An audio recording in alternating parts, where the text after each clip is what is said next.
No one will fool you better than yourself. So I've been watching this guy now for the last year, and he trains in the same gym as one of my clients.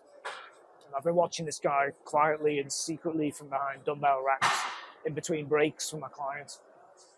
And last year, he's using an application. And I know it's Trainerize because I had a little look and when he was putting his numbers in, I walked past.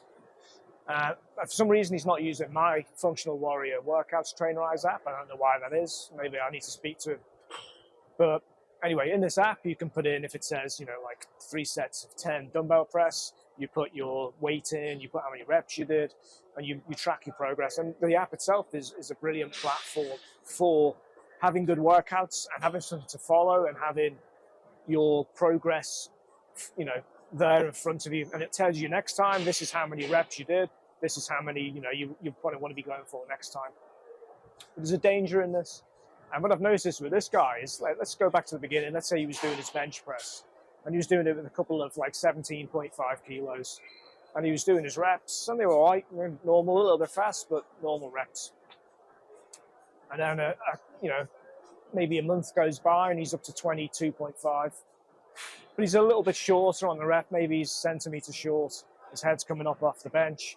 He does his 3 sets of 10. He gets up, he puts his numbers. The other day, he was in the gym and he was up to 32.5. This is almost after a year. And I was looking, I was thinking, wow, pretty good, 32.5. He lies down, he puts the weights up, and I'm not exaggerating in any way, shape, or form when I say he was doing half reps. If that, they were maybe just about 1/3 reps. Really short, tight, elbows forward, and super fast repetitions. It was just dog shit training. And this is the point I'm getting at, is that when you chase numbers and instead of chasing quality, you end up with this shit product. And this, as I say, you've fooled yourself into thinking you're making progress. Yes, his weights are going up, but his form is getting worse and worse. His technique stinks, and he's getting closer and closer to injury because he's basically just shortening the load, getting heavier and heavier and heavier, putting himself under more, his joints under more and more stress. His muscles are probably getting tighter and tighter and tighter because he never hits full reps on anything. And it's the same across the board with all his repetitions. His technique on every single exercise has gone from okay, could be better with proper actual one-to-one instruction, to shocking and bad. Now, you might say, well, why don't you go and speak to this guy? Because, if I spoke to everyone who has bad technique, then I'd probably be in hospital for the amount of times I've been punched in the face. But seriously, it's this, I see it so often that it's it's almost impossible to maintain. And I get people pay me to do this, and I'm not going to do it for free for every Joe Schmo I see who needs help. If you look at social media nowadays, there's pages and pages and pages dedicated to bad technique, and with the little witty kind of line, bro's going to need back surgery. And obviously, if anyone comes in and says, even in a scenario where I imagine a lot of these videos, someone has posted them as, look at my technique, or here's my lift. Now, obviously, if you offer any kind of constructive criticism to someone in a video, you're immediately a hater.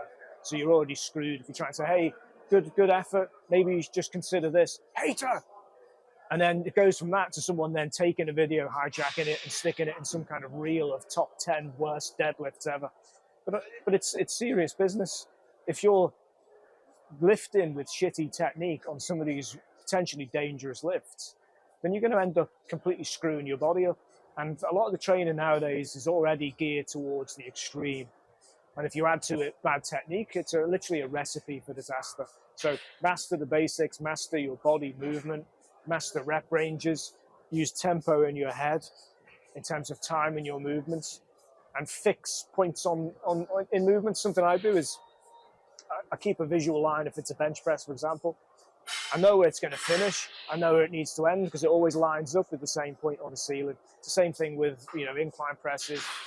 And use mirrors if you need to check your technique. But make sure if you're using mirrors, they're actually in a position where it aids your technique and not somewhere where you're like trying to deadlift like this, because obviously that's just another kind of bad technique. But I'll just say, in signing off, is the most important thing you need to focus on is the quality of the technique. Look at the video, see what the exercise is. As long as the video itself is obviously coming from someone who knows what to do. Do the technique properly. Don't cheat yourself, because it's ultimately it will just lead to failure and potentially injury, which is the last thing you want to do if you're trying to pursue health and fitness.